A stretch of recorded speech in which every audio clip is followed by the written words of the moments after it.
না না না না, একদমই না। আমি তোমাকে যখন একবার বলে দিয়েছি যে তুমি বাইরে বেরিয়ে চাকরি করতে পারবে না, তো পারবে না।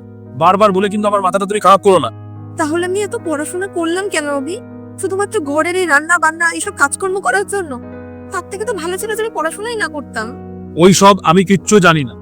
আমি যখন একবার বলে দিয়েছি যে তুমি বাইরে বেরিয়ে চাকরি করতে পারবে না, তো পারবে না। এই নিয়ে কিন্তু আমার সাথে আর কোনো কথা বলবে না তুমি।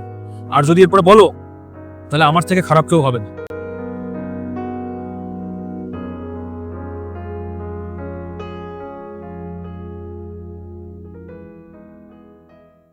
বৌমা, এদিকে শোনো। হ্যাঁ মা, বলুন। এটা কি বৌমা? মা, এটা একটা জব অফার লেটার। আমি একটা অনেক বড় কোম্পানিতে জব পেয়েছি। কিন্তু আপনি চিন্তা করবেন না মা, আমি করব না। কেন করবে না?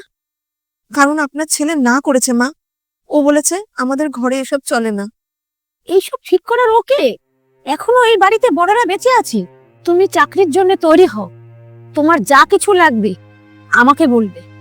মা, বৌমা, তোমাকে যদি আমরা নিজের মেয়ের মতো দেখি, তবেই তো এই বাড়িটা, বাড়ির লোকজনদের তুমি নিজে করে দেখবে। যখন এই বাড়ির মেয়েরা চাকরি করতে পারে, তো বউরা কেন পারবে না? এই জন্যই তো শ্বশুর বাড়িতে বৌমাদের ভালো চোখে দেখে না। কারণ তাদের মেয়ের চোখে দেখা হয় না, বৌমার চোখে দেখা হয়। তার জন্য যে ঘরে বৌমাদের মেয়ের চোখে দেখে না, সেই ঘরে শান্তি এমনি বজায় থাকে।